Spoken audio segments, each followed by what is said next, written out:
걱정이나 근심거리가 전혀 없는 사람은 아무도 없습니다. 없을 수가 없죠. 인생살이에 문제는 늘 있기 마련이니까. 먹고 사는 문제로 인해서 걱정하죠. 취직 문제로 인해서 걱정을 합니다. 결혼 때문에 걱정을 하죠. 계획하는 일이 차질이 생길 때 걱정을 합니다. 인간관계가 얽힐 때도 걱정이 되고요. 또 환경이 바뀌어서 생기는 걱정도 있습니다. 영국의 유명한 서커스단에 보조라는 이름 가진 코끼리가 있었답니다. 순하고 말을 잘 듣고 재롱을 잘 부리는데 이게 어느 날인가부터 난리가 나는 거예요. 말썽을 피우는 거예요. 심지어는 우리를 청소하기 위해서 들어온 이 청소원을 코로 감아가지고 던져버렸어요. 실제 있었던 일이거든요. 병원에 실려갔죠, 당연히. 사육사가 진정을 시키려고 하는데 안 돼요. 아무도 접근하지 못하게 소리 지르고 난리가 나와요. 물건 막 집어 던지고. 서커스 단장이 비싼 돈 주고 사왔지만은 아무래도 안 되겠다 싶으니까 총 쏘는 사람을 불렀어요. 머리에는 겨누고 죽이려고 하는 중인데 허름한 옷차림의 인도 사람이 달려들었답니다.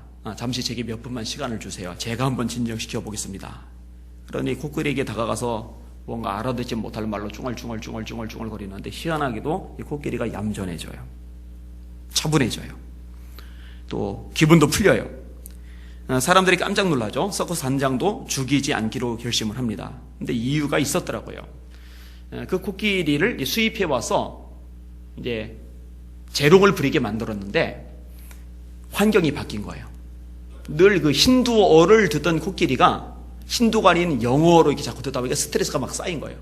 그래서 그게 이제 폭발된 상황인데 인도 사람이 힌두어로 귀에다 속삭이니까 이전에 익숙하던 것들이 이게 접해지잖아요. 이게 마음이 이제 가라앉아 버린 거죠. 근데 이게 동물간 그런 게 아니라요. 사람도 익숙한 환경을 떠나면 불안해집니다. 근심이 생겨요. 익숙한 곳에 머물고자 하는 이런 경향들이 있어요.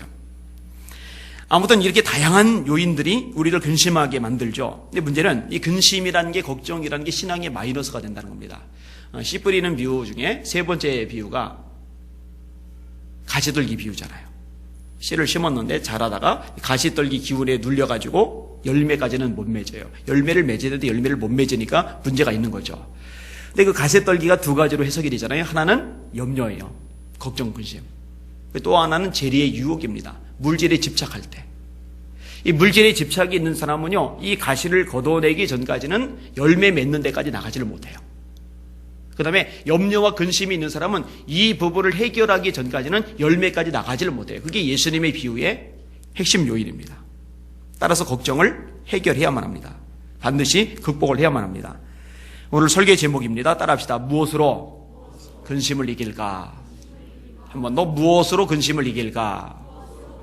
그 근심을 이기는 방법에 대해서 오늘 말씀 가지고 생각해 보려고 합니다. 오늘 본문에 보니까 한나도 근심거리를 가지고 있는데요. 1절과 2절을 같이 읽을게요. 시작. 에브라임 산지 라마다임 소빔에 에브라임 사람 엘가나라 하는 사람이 있었으니 그는 여로함의 아들이요 엘리우의 손자요 도우의 증손이요 숲의 현손이더라. 그에게 두 아내가 있었으니 한 사람의 이름은 한나요 한 사람의 이름은 브닛나라. 브릿나에게는 자식이 있고 한나에게는 자식이 없었더라. 한나의 남편은 엘가나입니다. 에브라임 산지에 산다라고 되는데 에브라임 사람은 아니고요. 레위 사람입니다. 그러니까 나중에 사무엘이 제사장 역할을 하잖아요. 레위의 후손이 아니면 제사장 역할을 할 수 없어요. 하나님이 정하신 법입니다. 그러니까 엘가나 역시 레위 사람인 겁니다. 그런데 남편인 엘가나에게 한나 자기 말고 또 다른 아내가 있는 거예요. 이게 문제죠. 이게 참 문제죠. 이 브닛나라는 여자, 이 바람직하지 않은 가족의 모습이죠. 충돌이 안 생길 수가 없어요. 한나 입장에서는 속상하죠. 속이 뒤집어질 수밖에 없죠. 이런 상황에서 멀쩡하면은 그 사람이 아닐 거예요. 근데 또 하나의 문제가 뭐냐? 한나에게 자식이 없다는 거예요. 요즘은 자식을 잘 안 낳고 살려는 사람들도 많아요. 그게 막 흠이 되지 않는 그런 분위기까지 돼버렸어요. 근데 이 본문의 당시만 해도요, 자식이 없다라고 하는 것은요, 굉장히 마이너스 요인입니다. 좌절과 절망을 느낄 만큼 손해의 요인이 돼요. 형벌처럼 여겨지던 시대입니다. 특별히 엘가나가 한나를 놔두고 브닛나라는 또 다른 아내를 얻게 된 배경이 이 한나의 불임 때문이거든요. 그러니까 자기가 자식이 없다는 것이 얼마나 상처가 될 만한 요인입니까? 근데 또 가슴 아픈 것은요, 엘가나가 분인나를 또다시 아내로 맞이했는데 이 분인나는 아기를 쑥쑥 잘 낳는 거예요. 자식들이라고 복수 형태로 되어 있어요. 그러면은 이 한나가 몇 년에 걸쳐서 마음고생을 참 많이 했겠다, 이런 생각을 하게 됩니다. 자, 이런 상황에서 한나가 힘들어하는 모습이 언급이 되고 있어요. 예비하러 올라가는 엘가나의 가족 얘기가 3절인데 3절을 우선 읽어볼게요. 시작. 이 사람이 매년 자기 성읍에서 나와서 실로에 올라가서 만군의 여호와께 예비하며 제사를 드렸는데 엘리의 두 아들 홈니와 비누아스가 여호와의 제사장으로 거기에 있었더라. 여러분, 성전이 세워지는 장소가 어디죠? 예루살렘. 근데 예루살렘의 성전이 세워지기 전에 성막이 있던 곳이 어디죠? 실로입니다. 실로. 굉장히 유명한 지역입니다. 근데 나중에 이제 하나님의 심판의 상징과 같은 지역으로 바뀌어요, 의미가. 엘리 때문에 이제 그런 일이 생기는 겁니다. 그 당시에 제사장은 엘리입니다. 그 다음에 엘리의 두 아들 홈느와 비누아스가 아버지, 늙은 아버지를 대신해서 제사장 대행을 하고 있어요. 근데 엘리는요, 영적인 면에서 굉장히 둔한 제사장이고, 그 아들인 홈니와 비누아스는 완전히 개망난입니다. 이제 뒤에 보면은 우리가 이 부분을 배우게 될 거예요. 정말 인간 말종입니다. 하나님 앞에든 사람 앞에든 정말 형편없는 존재들이에요. 아무튼 엘리가, 그리고 그 아들들이 제사장으로 있는 실로에 엘가나가 가족들을 다 데리고 가서 제사를 드리는 거예요. 사실 이 남편 엘가나는요, 한나를 사랑해요. 이 한나에게 참 잘해줘요. 그게 이제 4절과 5절에 드러나죠. 같이 볼게요. 시작. 엘가나가 제사를 드리는 날에는 제무엘의 분깃을 그의 아내 분인나와 그의 모든 자녀에게 주고 한나에게는 갑절을 주니 이는 그를 사랑함이라. 그러나 여호와께서 그에게 임신하지 못하게 하시니. 보세요. 그의 아내 분인나와 그의 모든 자녀에게. 이걸 보면은 분인나가 낳은 자녀가 한 명이 아니에요. 여럿이죠. 몇 명인지는 언급이 되어 있지는 않아요. 아무튼 분인나에게 몫을 주고 그 자식들에게도 몫을 주고 한나에게는 갑절로 2배로 몫을 줘요. 그만큼 엘가나의 마음이 많이 가 있는 거죠. 그런데 이것이 또 다른 분열의 요인이 됩니다. 이번엔 분인나 입장에서 그게 열받을 일이죠. 여러분, 편애라고 하는 것은요, 탈을 일으킵니다. 야곱의 집안에 문제가 생겼죠. 그 문제가 생긴 요인들이 몇 가지가 있는데 그 중에 가장 큰 요인 중에 하나가 야곱의 편애입니다. 야곱이 요셉에게만 채색 옷을 입혀요. 다 같이 채색 옷을 입히면 탈이 안 나는데 평범한 옷을 입히는 와중에 요셉만 채색 옷을 입힌다. 이런 이제 문제가 발생을 하는 거예요. 시기 질투가 일어나는 거죠. 이건 목회도 마찬가지입니다. 제가 특별하게 한두 사람만 끼고 그 사람들만 중심으로 목회를 하면요, 이거 탈 생기죠. 가정이든 교회든 똑같아요. 이 편에는 이제 문제가 될 수밖에 없어요. 자, 아무튼 이 분인나 입장에서 열이 받으니까 한나를 긁어요. 굉장히 힘들게 만들어요. 이 6절 말씀이에요. 같이 읽습니다. 시작. 여호와께서 그에게 임신하지 못하게 하심으로 그의 적수인 분인나가 그를 심히 격분하게 하여 괴롭게 하였더라. 적수라는 말이 나와요. 대적자라는 뜻이죠. 한나를 격분하게 했는데 단어가 하나 붙죠. 심히 격분하게 했어요. 아예 작정을 하고 속을 뒤집어 놓는 거예요. 아예 결심을 하고 속을 긁어버리는 거예요. 어쩌다 우연히 나를 긁어도, 성질이 한번 나가지고 그 성질에 한번 탁 내뱉은 말로 나를 긁어도 그거 영향을 받고 스트레스를 받는데, 그 정도가 아니라 아예 작정을 하고서 상대방을 긁고 무너뜨릴 결심을 하고서 이런 식으로 긁어대면 이건 보통 인등이 아닙니다. 이 때문에 한나가 괴로워하죠. 괴롭게 하더라 라고 되어 있잖아요. 가만히 보면요, 이 한나는 성품이 온순한 사람입니다. 보통 좀 강한 여자 아니면 좀 독한 여자 같으면은 이럴 때 이제 분일나의 머리끄댕이를 잡는 거죠. 얼굴에 오선지를 내버리는 거죠. 아니면 소리 질러가면서, 야, 내가 첫째고 네가 둘째인데 어디 기어오르느냐고 난리를 치겠죠. 내가 맞받아 치지도 않아요. 굉장히 온유한 성품의 여성입니다, 한나가. 그런데 온유하다고 해서 맞붙어 싸우지 않는다고 해서 힘들지 않은 건 아니에요. 힘들죠. 그러니까 울어요. 참 많이 울어요. 이 7절 내용입니다. 시작. 매년 한나가 여호와의 집에 올라갈 때마다 남편이 그같이 하며 불이 나가 그를 격분시키므로 그가 울고 먹지 아니하니. 여러분, 사람은 배고프면 먹을 것을 찾습니다. 그래서 속상해도 울어도 화가 나도 일단 빵이라도 집어먹고 다시 화를 내고, 라면이라도 삶아 먹고 또다시 청승 떨고 울고 그러죠. 근데 이 슬픔이, 이 고통이 너무 심해서 이 정신적이면서 타격이 될 만큼 강해지면 그때는 이제 음식도 안 넘어가는 거죠. 근데 한나가 그 정도 상태까지 된 거예요. 음식이 안 넘어가요. 이 슬픔의 강도가 굉장히 높죠. 이런 한나를 엘가나가 위로를 합니다. 그게 8절 내용입니다. 같이 읽을게요. 시작. 그의 남편 엘가나가 그에게 이르되 한나여 어찌하여 울며 어찌하여 먹지 아니하며 어찌하여 그대의 마음이 슬프냐. 내가 그대에게 10 아들보다 낫지 아니하냐 아니라. 어찌하여 우느냐. 왜 우는지 몰라요? 알잖아요. 어찌하여 먹지 않으냐. 어찌하여 그대의 마음이 슬프냐. 왜 몰라요? 이유 알면서 물어봐요. 참 미울 것 같아요. 이렇게 얄미울 것 같아요. 그뿐만이 아니에요. 한다는 소리가 내가 그대에게 10 아들보다 낫지 않냐. 나름대로 이제 위해 주는 말이죠. 토닥거려 주는 말이죠. 그런데 뒤 내용을 보면은요, 이런 위로가, 이런 격려가, 이런 지지가 한나에게 손톱만큼도 영향을 못 미쳐요. 이게 이제 사람의 위로가 가지는 한계입니다. 마음껏 나름대로 생각해서 토닥여주고 위로해주고 격려를 해주는데 사실은 상대방이 듣는 것 같은데 한 귀로 흘러버리는 경우들이 많아요. 상대방이 마음에까지 그 말이, 그 행동이 가 닿지를 않을 때가 많아요. 그냥 스쳐 지나가는 바람 같은 거죠. 이게 사람의 위로가 지니는 한계죠.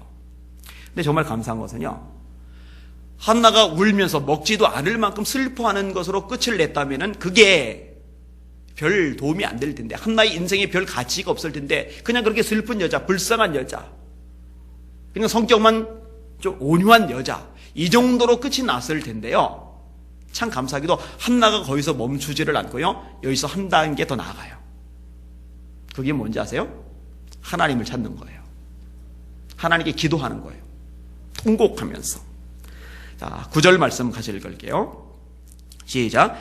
그들이 실로에서 먹고 마신 후에 한나가 일어나니 그때 제사장 엘리는 여호와의 전 문설주 곁 의자에 앉아 있었더라. 한나가 마음이 괴로워서 여호와께 기도하고 통곡하며. 하나님께 기도했다라고 돼 있어요. 하나님께 통곡했다라고 돼 있어요. 그 앞에 보면은 마음이 괴로워서 기도한 거예요. 마음이 괴로워서 하나님 앞에 통곡을 하는 거예요. 질문. 여러분들은 마음이 괴로우면 뭘 합니까? 혹시 마음이 괴로우면 소주잔 찾는 분들 있어요? 혹시 마음이 괴로우면 이 담배 찾는 분들 있어요? 마음이 괴로우면 친구 찾아간다든지. 여러분 어떻게 해요? 마음이 괴로우면요. 마음이 괴로워서 여호와께 기도하고 할렐루야. 마음이 괴로워서 하나님 앞에 통곡하고 할렐루야. 이 통곡이라는 말은요, 숨죽여서 이걸 통곡이라고 안 해요. 이거는 흐느끼는 거죠. 통곡은 소리를 내는 거예요. 엉엉 우는 거죠. 울부짖어 기도하는 거예요. 하나님 앞에 소리를 내서 부르짖어 기도를 드리는 거예요. 한나를 기도의 어머니라고 하는 이유가 여기에 있어요. 큰 고통 속에 있을 때 기도하는 거죠. 한나는 온유한 여성이면서 동시에 지혜로운 여성입니다. 반응을 잘해요. 하나님을 찾고 하나님 앞에 통곡을 하니까. 여러분 하나님 앞에서 우실 수 있기를 주님의 이름으로 축원합니다. 딴 거 찾지 마세요. 딴 거. 제가 누군지 이름은 안 말하겠는데 저쪽에 먹자골목 있잖아요. 거기에 지나가다가 요즘은 잘 못 봐요. 가끔 우리 교인인데 한 잔 걸치고서 지나가다가 저랑 부딪히는 분이 있어요.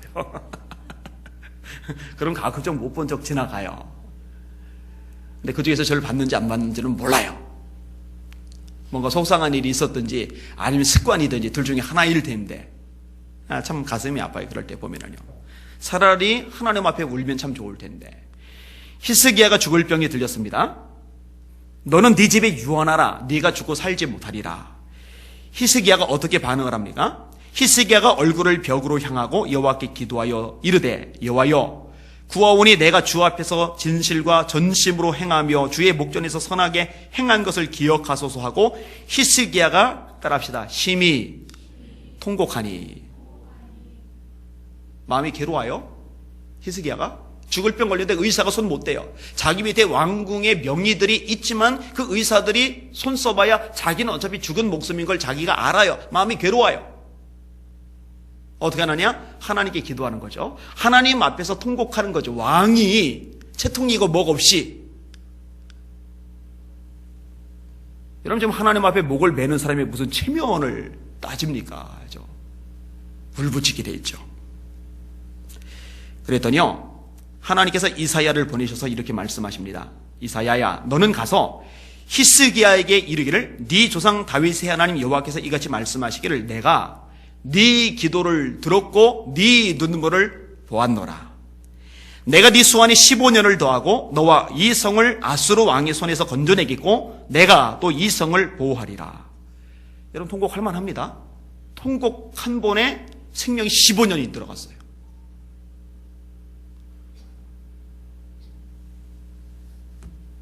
무한정 오래 사는 거는 좋을 게 없어요. 근데 히스기야는 아직 젊을 때니까. 그뿐만이 아니에요. 하나님께서 아수르 왕의 손에서 예루살렘을 건져내셔요. 예루살렘 성을 보호해 주셔요. 참 잘 운 거죠. 여러분 하나님 앞에서 우세요. 하나님 앞에 기도하세요. 딴 거 찾지 마세요. 제가 가끔 말하잖아요. 제가 어린 시절에 진짜 탁월한 선택을 했다고. 그게 뭐냐? 하나님 앞에 울부짖은 거.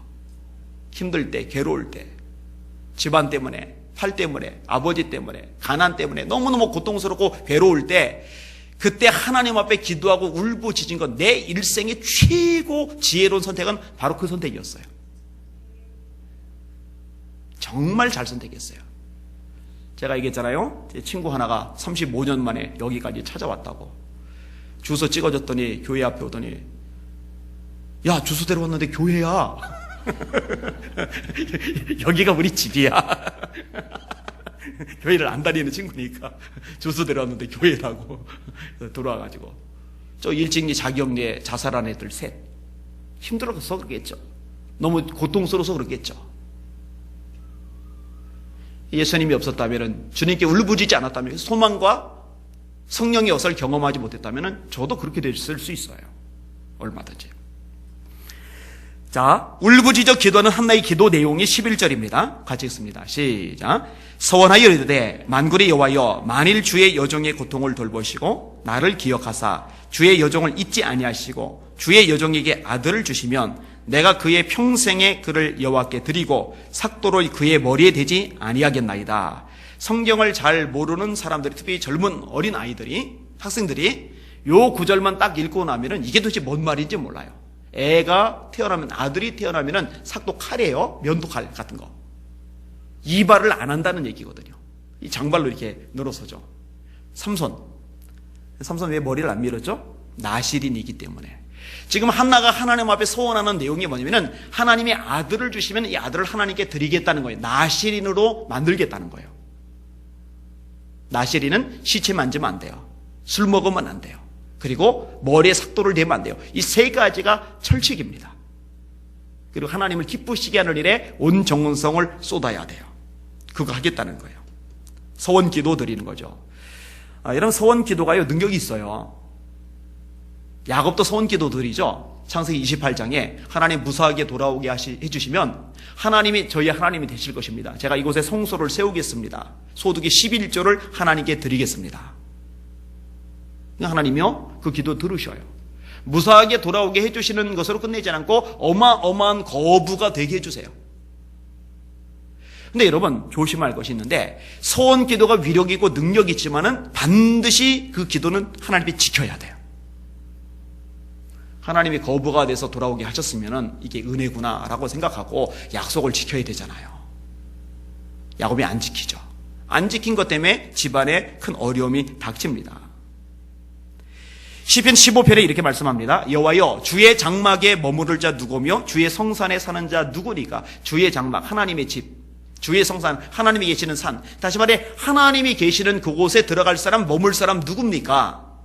아무나 못 들어가죠. 아무나 같이 머물 수가 없죠. 그 사람들의 항목이 쭉 나오는데, 정직하게 행하며 공의를 실천하며 그의 마음의 진실을 말하며 그의 혀로 남을 허물하지 아니하고 그의 이웃에게 악을 행하지 아니하며 그의 이웃을 비방하지 아니하며 그의 눈은 망령된 자를 멸시하며 여호와를 두려워하는 자들을 존대하며 그의 마음에 서원한 것은 해로울지라도 변하지 아니하며. 따라합시다. 서원한 것은 해로울지라도 변하지 아니하며. 하나님, 제가 이렇게 할게요 했는데 막상 하려니까 이게 엄청난 손해가 돼요. 그러면 살짝 말 바꾸잖아요. 그런데 그가 바꾸지 않는 사람, 손해가 될 줄 빤히 알지만 그럼에도 불구하고 하나님께 약속한 것이니 나는 지킨다, 이런 사람 하나님이 이뻐하세요. 그리고 기억할 것은요, 하나님 앞에 약속을 지키면은요, 그게 손해인 것 같은데 손해가 아니라 하나님이 더 큰 복을 주세요. 이게 선순환 구조잖아요. 이 구조를 알고 이 구조에 올라탈 줄 아는 사람이 지혜로운 사람이죠. 여러분들이 그 지혜 가지시길 주님의 이름으로 축원합니다. 자, 이런 내용을 가지고서 통곡을 하며 하나님 앞에 울부짖어 막 기도를 드리는 거예요. 그런데 통곡하는 기도를 해보신 분은 알겠지만 이게 에너지가 되게 많이 들어갑니다. 진액이 빠져요. 진짜 힘이 쫙쫙 빠집니다. 통곡하며 울부짖어 기도해 보세요. 한나도 그래요. 오랫동안 통곡하며 기도하는데 기운이 다 빠졌어요. 나중에 소리를 못 내요. 입만 옴짝달짝해요. 그게 이제 12절이죠. 12절 13절을 같이 읽을게요. 시작. 그가 여호와 앞에 오래 기도하는 동안에 엘리가 그의 입을 주목한즉 한나가 속으로 말하며 입술만 움직이고 음성은 들리지 아니하므로 엘리는 그가 취한 줄로 생각한지라. 아멘. 여호와 앞에 오래 기도하는 동안에, 자, 통곡하며 기도하다가 진이 다 빠졌는데 이제 좀 쉬어야 되겠다, 이제 좀 중단해야 되겠다가 아니라 그래도 소리는 못 내지만, 울부짖지는 못하지만, 이게 기운이 없어서 그런 기도 못하지만 그래도 기도를 더 하는 거예요. 참 대단하죠. 성격은 온유한데 하나님 앞엔 참 끈기가 있는 여성이에요. 우리 박석희 전사님 머리를 아주 깔끔하게 잘 잘랐네요. 나중에 색시가 만날 때 이런 여자 만나면 좋아요. 성품은 온유한데 하나님 앞에서는 끈기가 있는 여자. 이게 바뀌면 힘들어요, 이게. 그죠?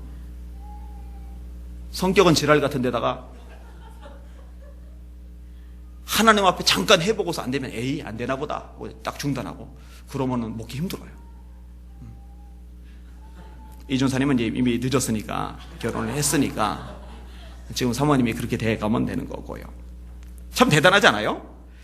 여러분, 이렇게 기도하는 사람이 정말 귀합니다. 우리 교회 여전도회 회원들이 이 한나 같은 여인 되시길 주의 이름으로 축원합니다. 우리에게 여자 청년들이 이렇게 커가시길 주의 이름으로 축원합니다. 그럼 남자들은 안 해도 되냐? 해야죠. 여러분, 야곱이 그렇게 기도하잖아요. 야곱은 경우가 좀 다릅니다. 진액을 쏟으며 기도하다가 힘이 빠졌는데 그럼에도 불구하고 기도한 타입이 아니라 하나님 앞에 매달리는데 천사가 쳐서 엉덩이 뼈가 어긋났는데 그 극심한 고통 중에도 잡은 손을 놓지 않잖아요. 당신이 나를 축복하지 않으면 나는 안 놓습니다. 이것도 끈기죠. 이런 끈기 있는 기도가 오늘날에 많이 사라진 것 같아요. 옛날에 소나무 뿌리 뽑는다는 식의 소나무 뿌리를 뽑으면 능력 받느냐, 그거는 아닙니다. 그 정도로 끈기 있게 매달려 기도를 하는 거죠. 그 옛날에 소나무 뿌리 뽑는다고 올라간 사람들 많아요. 그런데 이제 목적이 잘못된 경우도 있어요. 기도 응답이 목적인데 소나무 뿌리가 목적이 돼가지고 게다가 뿌리도 굵은 거 잡았다가 생고생하고 그냥 내려오는 사람들도 있잖아요. 산에서 엘리야가 드리는 기도도 마찬가지입니다. 하나님이 비를 주신다고 말씀하셨어요. 그런데 기도를 하는데 조짐이 없어요. 또 기도해요. 조짐이 없어요. 또 기도해요. 조짐이 없어요. 또 기도해요. 조짐이 없어요. 몇 번까지? 7번까지. 7번 기도했더니 그제서야 저 바다 끝에 손바닥만한 조그만 구름이 떠 있어요. 엘리야가 그때 뭐라고 말합니까? 아합 왕 보고 큰 비의 소리가 있나이다. 비의 길이 막히지 않도록 먼저 내려가십시오. 무슨 큰 비의 소리입니까? 바다 저쪽 끝에 요만한 구름 하나 떴는데. 근데 하나님의 약속이 있으니까 이게 보일 때까지, 손바닥만한 어떤 징조가 보일 때까지 하는 거예요. 만약에 7번 기도해서 이 손바닥만한 구름이 안 보였으면 엘리야는 10번 할 사람이에요. 20번 할 사람이에요. 가만히 보세요. 다 끈기의 사람입니다. 누가복음 18장에 보면 예수님이 이런 기도에 대해서 말씀합니다. 항상 기도하고 낭망치 말아야 할 것을 비유로 하여 가라사대. 어떤 도시에 하나님을 두려워하지 않고 사람을 무시하는 한 재판장이 있는데 그 도시에 한 과부가 있어 자주 그에게 가서 내 원수에 대한 나의 원한을 풀어줘서 하되 그가 얼마 동안 듣지 아니하다가 후에 속으로 생각하되 내가 하나님을 두려워하지 않고 사람을 무시하나 이 과부가 나를 번거롭게 하니 내가 그 원한을 풀어주리라. 그렇지 않으면, 풀어주지 않으면 늘 와서 나를 괴롭게 하리라.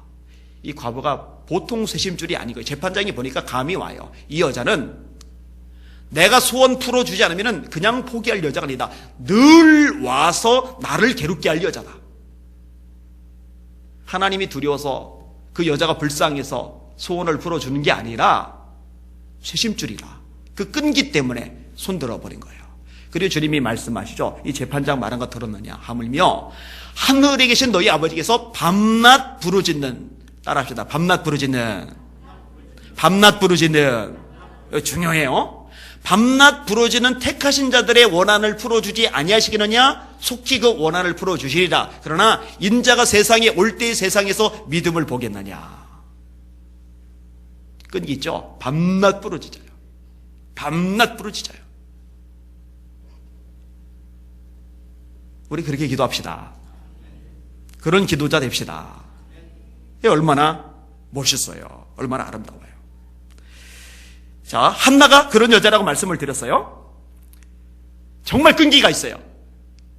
진이 빠졌는데, 힘이 다 빠졌는데 그래도 돌아가지 않고, 그래도 중단하지 않고, 그래도 쉬지 않고 하나님 앞에 이러고 있어요. 이 광경을 엘리가 봤네. 엘리가 형편없는 제사장이라고 그랬잖아요. 영성이 있으면, 엘리사 같았으면, 엘리야 같았으면 대번 어떤 상황인지 깨달았을 거예요. 근데 엘리는 영적으로 둔하니까 감을 못 잡아요. 그리고 저 여자 술 처먹었구나, 이 생각이 든 거예요. 좀 심한 말을 해요. 그게 14절이죠. 같이 읽겠습니다. 시작. 엘리가 그에게 이르되 네가 언제까지 취하여 있겠느냐? 포도주를 끊으라. 여러분 생각해 보세요. 교회 와서 정말로 열심히 기도하다가 나중에 이제 지쳐가지고 그냥 오물오물 그러고 있는데 담임 목사 하나 타서 술 마시고 여기서 이러고 있냐고, 이러면 마음 상할 수 있잖아요. 그죠? 책망받은 거예요. 한나가 사정 이야기를 합니다. 그게 15절 16절입니다. 시작.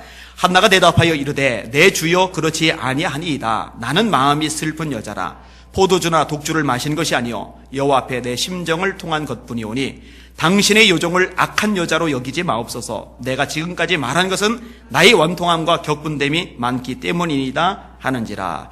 아까 한나의 성품이 어떻다고 그랬어요? 온유하다고 그랬죠. 지금 제사장에게 대답하는 모습 속에서도 온유함이 다 드러납니다. 날 뭘로 알고 그딴 소리를 함부로 하냐고, 나 취한 거 아니라고 막 핏대 올려가면서 막 손가락질 해가면서 막 이럴 수 있잖아요. 근데 이제 겸손하게 자기의 상태를 설명을 해줘요. 그러니까 엘리가 축복을 선언해 줍니다. 17절이에요.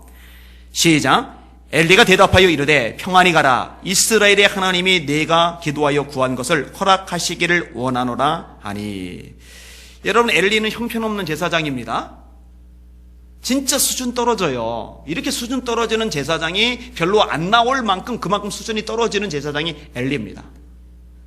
근데요, 엘리가 축복을 선언해주는 그 축복 선언에 대해서 하나님이 책임을 져주세요. 희한하죠? 근데 여기 영적인 원리가 있어요. 그 하나님이 정하신 법이기 때문에 그래요. 엘리는 나중에 심판을 받아요. 그런데 그가 하나님의 종으로서의 권위를 가지고 축복을 선언할 때는 하나님이 그것을 책임은 져주세요. 왜냐하면 제사장이기 때문에. 민수기 6장에 이렇게 말씀합니다. 들어보세요. 여호와께서 모세에게 말씀하여 이르시되 아론과 그의 아들들에게 말하여 이르기를, 제사장들 보고 하는 말이에요. 너희는 이스라엘 자손을 위하여 이렇게 축복하여 이르되 여호와는 내게 복을 주시고 너를 지키시기를 원하며 여호와는 그의 얼굴을 네게 비추사 은혜 베푸시기를 원하며 여호와는 그 얼굴을 내게로 향하여 두사 평강 주시기를 원하노라 할지니라. 그들은 이같이 내 이름으로 축복할지니 내가 그들에게 복을 주리라. 제사장들이 하나님의 이름을 가지고 백성을 축복해 주면은 그것을 하나님이 들으시고 제사장들이 축복해 준 그대로 그 복의 내용이 백성들에게 임하도록 해 주시겠다는 거예요. 이건 하나님의 약속입니다. 그러니까 하나님은 당신이 하신 말씀에 대해서는 책임을 지세요. 이것을 신실하신 하나님이라고 표현을 하는 거예요. 그러니까 엘리가 축복의 선언을 해준 거, 엘리는 나중에 심판을 받지만 그가 하나님의 종으로서의 이름을 가지고 축복을 해줄 때 이 부분은 하나님이 들어주신다는 거예요. 이런 바울 역시 축복을 선언해 주는 장면들이 있어요. 이 빌립보 교인들 보고 축복을 해주는데요. 이 빌립보 교인들이 했던 일이 있어요. 빌립보 사람들아, 너희도 알거니와 복음의 시초에 내가 마게도냐를 떠날 때에 주고받는 내 일에 참여한 교회가 너희 외에 아무도 없었느니라. 데살로니가에 있을 때에도 너희가 한 번뿐 아니라 두 번이나 나 있을 것을 보내었도다. 내가 선물을 구함이 아니요 오직 너희에게 유익하도록 풍성한 열매를 구함이라. 내게는 모든 것이 있고 또 풍부한지라. 에바브로 디도편에 너희가 준 것을 받음으로 내가 풍족하니 이는 받으실 만한 향기로운 제물이요 하나님을 기쁘시게 한 것이라. 이 빌립보 교회는 부자교회가 아니에요. 대형교회가 아니에요. 그런데 바울 사도를 끔찍하게 생각을 해요. 재정을 가지고서요 바울 사도에게 보내주는 거예요. 바울 사도가 그걸 고맙게 생각해요. 그리고 그 다음에 이렇게 복을 빌어줘요. 19절이죠. 4장 19절 빌립보서. 나의 하나님이 영광 가운데 그 풍성한 대로 너희 모든 쓸 것을 채우시리라. 그럼 그 채우심을 경험하게 되는 거죠. 자, 제사장에게 선언을 들었던 한나의 반응이 뭐냐? 마지막 절 18절 같이 읽습니다. 시작. 이르되 당신의 여종이 당신께 은혜 입기를 원하나이다 하고 가서 먹고 얼굴에 다시는 근심빛이 없더라. 할렐루야. 얼마 전까지 통곡하던 한나입니다. 괴로워하던 한나예요. 입맛도 잃었어요. 음식이 안 넘어가요. 그런데 제사장이 하나님이 네 기도 들어주기를 원한다라고 축복을 선언해주는 그 이야기를 듣고 나더니 가서 먹는 거예요. 먹는 거예요. 그리고 다시는 얼굴에 근심빛이 없었더라. 다시는 얼굴에 근심빛이 없었더라. 여러분, 이게 어떻게 가능하죠? 이 한나는 이 걱정을, 이 염려를, 근심을 도대체 뭘로 이긴 거예요? 하나님에 대한 신뢰, 하나님의 종에 대한 신뢰, 믿음을 가지고 이긴 거예요. 여러분, 제사장이 그 말 했다고 해서 한나에게 갑자기 애가 생깁니까? 하나님이 네게 아들 주시기를 원한다 했더니 갑자기 맨 배가 막 굴러오더니 애가 안에 들어서요? 아니에요. 그런 거 없어요. 근데 믿음이라는 게 바라는 것들이 실상이요 보지 못하는 것들이 증거라잖아요. 이 히브리서 11장 1절의 말씀 아닙니까? 내가 기운이 빠져서 속으로 기도하는데 그런 것조차 분별하지 못할 만큼 형편없는 제사장의 그 제사장 따위가 저렇게 복을 빌어준다고 그게 되겠어? 그러면은 근심빛이 사라질 리가 없죠. 짜증만 더 충만해지죠. 냅두지 뭘 지가 나서서 끼어들어서 말이 많어 이렇게 받아들일 수 있는 거죠. 여러분, 이런 한나의 반응과 비슷한 패턴을 보이는 사람이 여호사밧 왕입니다. 열왕기하 20장이 나오는데 유대라는 작은 나라에 모압이라는 나라가 쳐들어왔어요. 혼자 쳐들어왔느냐? 아니요, 암몬하고 같이 쳐들어왔어요. 거기다가 마온 사람들까지 같이 꼈어요. 그러니까 세 나라가 쳐들어온 거예요. 여호사밧이 두려워 떱니다. 되게 불안해요. 두 가지를 합니다. 하나는 금식, 하나는 기도. 싸워야 되는데 금식하고 기도하면 기운 빠져서 어떻게 싸웁니까? 그런데 기도를 해요. 그때 선지자가 등장합니다. 야하실이라는 선지자가 등장을 해요. 이렇게 그가 예언을 합니다. 온 유다와 예루살렘 주민과 여호사밧 왕이여 들을지어다. 여호와께서 이같이 너에게 말씀하시기를 너희는 이 큰 무리로 말미암아 두려워하거나 놀라지 말라. 이 전쟁은 너희에게 속한 것이 아니요 하나님께 속한 것이니라. 내일 너희는 그들에게로 내려가라. 그들이 시스고기로 올라올 때에 너희가 골짜기 여기 여루엘 들 앞에서 그들을 만나려리와 이 전쟁에는 너희가 싸울 것이 없나니 대열을 이루고 서서 너희와 함께한 여호와가 구원하는 것을 보라. 유다와 예루살렘아 너희는 두려워하지 말며 놀라지 말고 내일 그들을 맞서 나가라. 여호와께서 너희와 함께 하리라 하셨느니라. 말도 안 되는 말을 해요. 두려워하지 말라, 놀라지 말라. 이 말이 2번 나오고요. 니들이 싸울 거 없다. 하나님이 대신 싸워줄 거다. 세 나라가 쳐들어왔는데 하나님의 종이라고 하는 인간이 일어나더니 여호사밧 왕에게 백성에게 지금 이런 소리를 큰 소리 치고 있는 거예요. 여러분 그게 귀에 들어옵니까? 여러분이 지금 걱정, 근심, 답답함, 절망, 좌절, 수많은 문제, 위기 막 이런 것들을 막 엉켜가지고 스트레스 받아서 이 정신적으로 좀 문제가 생기기 일보 직전인데 앞에서 강대상에서 목사가 설교하는 거 여러분 두려워하지 마세요. 놀라지 마세요. 하나님 살아계세요. 하나님 도와주세요. 합력해서 선을 이루게 하세요. 들어옵니까? 잘 안 들어오잖아요. 먼 나라 얘기 같잖아요.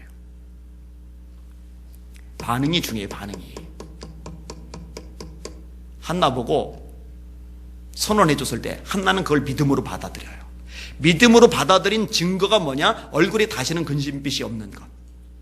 여호사밧에게 야하실이 선언을 했을 때 말도 안 돼요. 세 나라가 쳐들어왔는데 가만히 뒷짐지고 있으라고? 이거 죽으란 얘기예요. 근데 여호사밧은요 하나님의 종이 선언한 그 말을요 믿음으로 받아들여요. 믿음으로 받아들인 증거가 뭐냐? 한나는 얼굴에 근심빛이 없는 것이고 여호사밧과 백성은요 찬양을 부르는 거였어요. 여호사밧이 몸을 굽혀 얼굴을 땅에 대니 온 유다와 예루살렘 주민들도 여호와 앞에 엎드려 여호와께 경배하고 그앗 자손과 고라 자손에게 속한 레위 사람들은 서서 심히 큰 소리로 이스라엘 하나님 여호와를 찬송하리라. 할렐루야. 여호사밧이요 백성들을 보고 이렇게 말합니다. 따라합시다.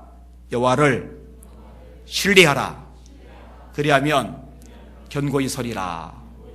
그 선지자를 따라하세요. 그 선지자를 신뢰하라. 그리하면 형통하리라. 20장 20절 내용의 말씀입니다. 하나님이 역사하셨어요. 산속을 막 부르고 있는데 하나님을 막 높이고 있는데 세 나라 사람들 사이에 내분이 일어나서 모압과 암몬이 합쳐서 마온 사람들을 없애버리더니 나중엔 자기들끼리 내분이 일어나서 모압하고 암몬하고 싸우는 거예요.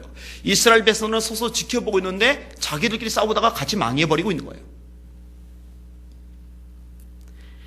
유다 사람이 들 망대에 이르러 그 무리를 본즉 땅에 엎드러진 시체들 뿐이요 한 사람도 피한 자가 없는지라. 여호사밧과 그의 백성이 가서 적군의 물건을 탈취할세 본즉 그 가운데 재물과 의복과 보물이 많으므로 각기 탈취하는데 그 물건이 너무 많아 능히 가져갈 수 없을 만큼 많으므로 사흘 동안에 거두어들이고 넷째 날에 무리가 불에가 골짜기에 모여 거기서 여호와를 송축한지라. 그러므로 오늘날까지 그곳을 불화가 골짜기라 일컫더라. 믿음의 결과죠. 사무엘 한나의 아들이죠. 믿음의 결과죠. 믿음의 결과. 따라합시다. 믿음이 커질수록 근심은 줄어든다. 믿음이 작아질수록 근심은 커진다. 저와 여러분의 인생의 주인은 하나님이십니다. 그분의 통치하심 속에 그분의 손아귀에 저와 여러분의 생애가 놓여져 있습니다. 그분은 저와 여러분을 망하도록 인생의 실패자, 패배자가 되도록 내버려 두지 않으십니다. 하나님은 저와 여러분의 삶에 가장 최악의 극심한 고난과 절망조차도 합력하여 선으로 바꾸실 수 있습니다. 또 바꾸어 주십니다. 이걸 믿으면, 지금 선언했잖아요 제가. 이걸 믿으면 다시는 얼굴에 근심빛이 없었더라 라는 그 고백이 여러분에게도 가능할 줄 믿습니다. 저는 그 하나님 믿어요. 여러분 제가 예전에 되게 힘들 때 빼고 최근 몇 년 동안 얼굴에 근심빛 있는 거 본 적이 있어요? 한 번이라도 있어요? 있어요? 우리 장로님들이 증인일 겁니다. 당위할 때도 큰일 났다 막 인상 쓰면서 큰일 났다 이제 어떻게 하지 이거 원금상은 어떻게 하지? 단 한 번도 그런 적 없어요. 따라합시다. 다시는 얼굴에 근심빛이 없더라. 자, 몇 가지로 오늘 말씀을 정리할게요. 첫째, 근심거리 없는 사람은 하나도 없다. 한나에게도 있었어요. 둘째, 사람의 위로는 별 도움이 안 될 때가 많다. 셋째, 하나님 앞에 나아가면은 길이 열린다. 넷째, 하나님과 그 종을 신뢰할 때 믿는 만큼 근심에서 벗어날 수 있다.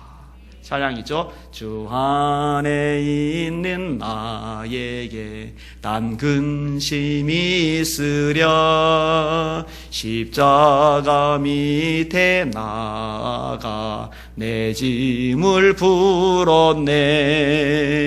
주님을 찬송하면서 할렐루야 할렐루야 내 앞길 몰고 험해도 나 주님만 따라가리. 오늘 설교 제목 무엇으로 근심을 이길까? 하나님을 신뢰하라. 그러면 견고히 서리라. 그 선지자를 신뢰하라. 그러면은 형통하리라. 하나님을 신뢰하는 저와 여러분들 되시기를 예수님의 이름으로 축원합니다. 아멘. 기도하겠습니다. 합심하여 같이 한번 기도할 텐데요. 하나님, 죽은 믿음 싫습니다. 산 믿음 주세요. 작은 믿음 싫습니다. 큰 믿음 주세요. 병든 믿음 싫습니다. 하나님 강건한 믿음을 주시옵소서. 말만이 아니라 정말로 하나님을 믿게 하여 주시옵소서. 하나님의 종을 통해 말씀이 선포될 때마다 이 말씀을 믿음으로 받아들이고 믿음으로 반응하게 하여 주시옵소서. 아멘. 우리 주여 세 번 부르고 합심하여 기도하겠습니다. 기도합니다. 주여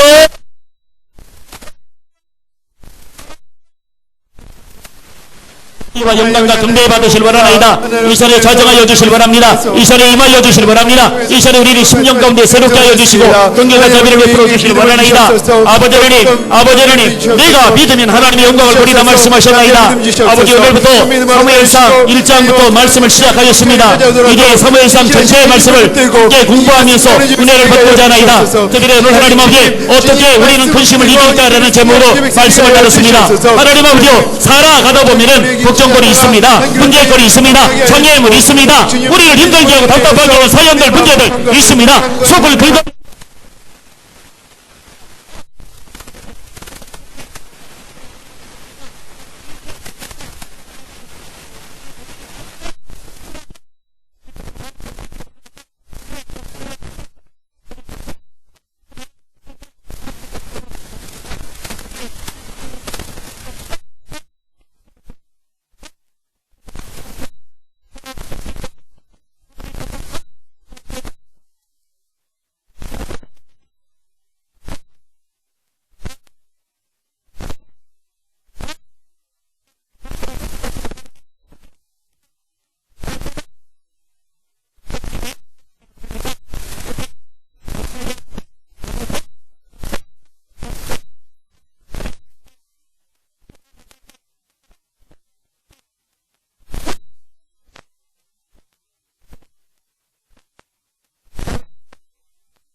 병거를 주관하여 주시옵소서. 두려워 말라. 내가 너와 함께 함이니라. 아멘. 놀라지 말라. 나는 네 하나님이 됨이니라. 아멘. 내가 너를 굳세게 하리라. 아멘. 참으로 너를 도와주리라. 아멘. 참으로 나의 의를 오른손으로 너를 붙들리라. 아멘. 하나님의 말씀을 있는 그대로 믿게 하여 주시옵소서. 아멘. 아멘하게 하여 주시옵소서. 아멘. 담대하게 하여 주시옵소서. 아멘. 예수 이름으로 간절히 기도합니다. 아멘. 아멘. 같이 기도합니다.